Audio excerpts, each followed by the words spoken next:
Guys, how are we doing? Happy Monday. So I wanted to go through today's show in terms of structuring and periodization of your day. All right, it's going to help you kind of map out your day and have a little bit more control. So welcome to the Time Domination Show. I am your host, James Boardman. If you are coming through, if you're a business owner that's trying to improve themselves to be the asset of their business again, then this might help you. All right, so this is something that I started incorporating really early. It's a really simple strategy, and I started implementing this in my business fairly early when I had lost control of my business, and I kind of just really felt like I was trying to achieve everything in one day. I felt overwhelmed, frustrated, and I just wanted to put some order to my day. So I'm going to go through this fairly quickly with you and give you some considerations on top of it as well. Now, this is just one set model. Everybody's day will be a little bit different. This is just my example of how I run my day. But take the model, take the process, and then adapt it into your way of working and the things that you do. All right? So my day starts at 4:15 in the morning, Monday to, let me just turn this away a little bit.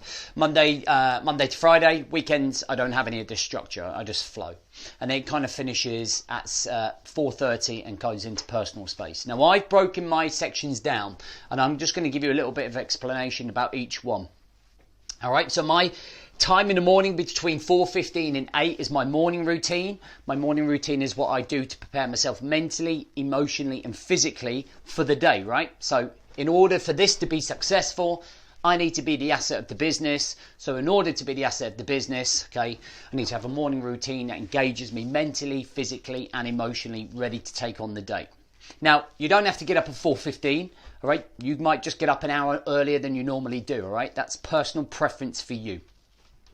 So that's my section drawn off there. The next section for me is between 8 and 9, and that's family time. So that's family breakfast, getting the kids ready for school runs, close down my phone, close down my computer. There's no work. I don't want to be distracted. I'm just fully engaged in that role. So I've got my dad hat on between 8 and 9. Then I get into the office, usually about 10 to 9, and then I start my kill zone. So between 9 and 12:30, this, okay, for me is where we do the key work. This is where you do your number one jobs. This is where you do your £500 an hour jobs. These are the things that move your business forwards. The jobs that you're doing here, you could break it down into two. So we can go from 9, okay, to 10:30, and then 11, okay, to about 12:30. Or you could do sprints. You could do like from 9 to 9:50. And then have 10 minutes rest. Then from 10 to 10:50, 10 minutes rest. So you could do 4 sprints. However you want to work, however good your concentration levels are and engagement levels with yourself and working. Then we break for lunch. And then this is the period where I do a lot of my logistics. So this is where I contact my team. This is where I check my emails. I only check my emails once a day. I open up my emails for 15, 20 minutes. I do what I can in there, reply to who I can, prioritize those emails, and then switch it off. I get back to any messages, get back to any clients, and have a priority order, and allow myself around an hour and a half of that, okay, after lunch.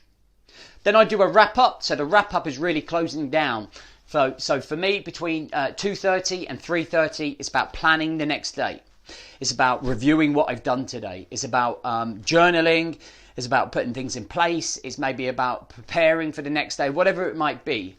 But it allows me to then slip into what's called the transition routine. So the transition routine is very similar to the morning routine, but it's how I come out and prepare to go into my personal space. So here, we're preparing to go into our work. Here, we're preparing to come out of that work and go into personal space and leave work behind, leave the emotions behind, leave the intensity behind, leave the anger behind or frustration.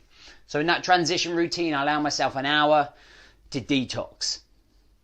And I could do that through a walk, exercise, meditation, podcast, whatever that might be. And then I go into my personal space. This equals control. It equals consistency. It equals clarity. I kind of know where my day's going to go. It doesn't always work as perfect as that, because that's the type of world that we live in. Sometimes there are curveballs. Sometimes we do have bad days.